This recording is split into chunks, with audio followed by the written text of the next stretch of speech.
ম্যাসেডোনিয়াতে শীত কেমন পড়ে আজকে আপনাদেরকে এটি দেখাবো। তো অনেকে জিজ্ঞেস করেন যে ভাই ম্যাসেডোনিয়াতে শীত কেমন পড়ে বা সেখানের ওয়েদার কেমন। তো দেখেন, আপনারা আমার ভিডিওতে দেখতে পাচ্ছেন যে আজকের এই ওয়েদার দেখে বোঝার কোনো উপায় আছে কিনা যে এখানে বর্তমানে প্রচুর পরিমাণে ঠান্ডা পড়তেছে। তো আমি আপনাদেরকে আজকে এটি দেখাবো যে শীত কেমন পড়ে ম্যাসেডোনিয়াতে। যদিও বর্তমানে যে ওয়েদার, সেই ওয়েদার দেখে বোঝার কোনো উপায় নাই, তারপরেও আমি আপনাদেরকে একটি বিষয় দেখাই, সেটি হচ্ছে আপনারা এখানে রাস্তার পাশে কিছু পানি দেখতে পাচ্ছেন। তো এই পানিগুলো আমি যদি আপনাদেরকে একটু দেখাই, পা দিয়ে দেখাই, এগুলা বরফ। এগুলো বরফ।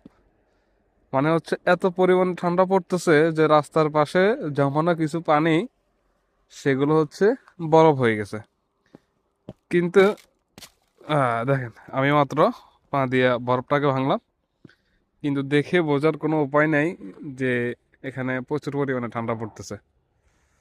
কিন্তু ভাই আসলে ম্যাসেডোনিয়ার যে ওয়েদারটা, সেটি ভিন্ন রূপ ধারণ করে এক এক সময়। এক এক দিন প্রচুর পরিমাণে কুয়াশা পড়ে, চারদিকে কিছুই দেখা যায় না। আবার এমন এমন দিন আছে যে অনেক রোদ উঠছে, বাট এত পরিমাণে ঠান্ডা যেটা চিন্তার বাইরে। তো আজকে এ পর্যন্তই আপনাদেরকে দেখালাম ওয়েদারের বিষয়বস্তু। পরবর্তীতে আরও অনেক ইনফরমেটিভ ভিডিও দেখতে আমার চ্যানেলটিকে সাবস্ক্রাইব করে রাখবেন। ধন্যবাদ সবাইকে।